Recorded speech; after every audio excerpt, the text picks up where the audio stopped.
সম্ভবত সে সময় বনফুল কলকাতা মেডিকেল কলেজের ছাত্র। এক পুলিশ অফিসারের সঙ্গে তার বেশ ভালো সম্পর্ক গড়ে উঠেছিল। কথাবার্তার মাঝে একদিন বনফুল তাকে বলেছিলেন, ইংরেজির যত দোষী থাকুক তারা অন্তত দুষ্টের ওপর শাসন চালায়। উত্তরে সেই অফিসার বলেছিলেন, হ্যাঁ, তবে সেই দুষ্টরা আসলে গরিব দুষ্ট। নিজের কথার সত্যতা বোঝাতে তখনই তিনি দেখালেন একটি প্যাকিং বাক্স, যার ভেতরে অজ্ঞান অবস্থায় রাখা হয়েছিল এক অপহৃতা নারীকে। তাকে এক দেশীয় মহারাজার কাছে পাঠিয়ে দেওয়ার উদ্দেশ্যে। এই বাস্তব ঘটনায় পরে স্থান পেয়েছিল জঙ্গম উপন্যাসে। মেডিকেল কলেজে ছাত্র জীবনের সেই সময়টায় বনফুলের নাগরিক অভিজ্ঞতার ঝুলি যেন এমনই বিচিত্র ও বিস্ময়কর অভিজ্ঞতায় ভরে উঠছিল ধারাবাহিকভাবে। আর পড়াশোনা কেমন চলতো এ নিয়ে নির্ভর করতে হয় পরিমল গোস্বামীর বর্ণনার উপর। বোর্ডিংয়ে তখন একই ঘরে থাকতেন বনফুল, তার দূর সম্পর্কের ভাই সিদ্ধেশ্বর বন্দ্যোপাধ্যায় আর পরিমল গোস্বামী। মেসের পরিবেশটিও ছিল একেবারে জমজমাট। 3টি তক্তপোষ, তার নিচে রাখা কয়েকটি হাঁড়ি, যার মধ্যে ফরমালিনে ডুবিয়ে রাখা আছে মানুষের মগজ, ফুসফুস, হৃৎপিণ্ড এবং আরও নানা অঙ্গ।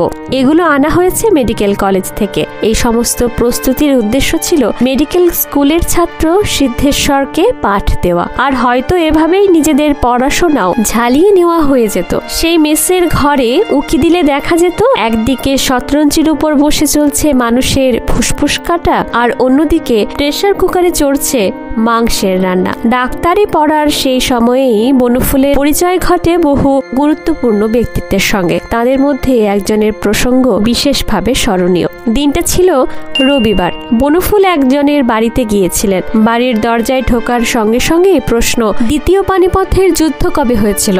বনফুল নিরুত্তর। আর সেই দৃশ্য দেখে গৃহকর্তার মন্তব্য, বিজ্ঞানের ছাত্র হয়ে দেশের ইতিহাস জানা নেই? শেষমেশ বাড়ির গ্রন্থাগারে বসে ঈশানচন্দ্র ঘোষের লেখা ইতিহাসের বই পড়ে শেষ করতেই তার রক্ষা।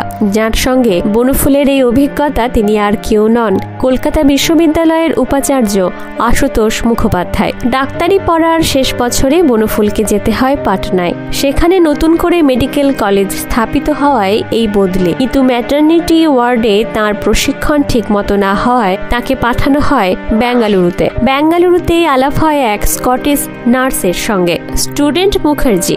এই কবিসুলভ স্বভাবের স্বদেশী পোশাক পরা যুবককে তিনি বেশ পছন্দ করতেন। আলাপ বাড়তে তার অনুরোধ, একটি ইংরেজি কবিতা লিখে দিতে হবে। বেঙ্গালুরু ছাড়ার আগে বনফুল লিখে দিলেন সেই কবিতাটি। পরে সেটি তিনি ব্যবহার করেন ডানা উপন্যাসে।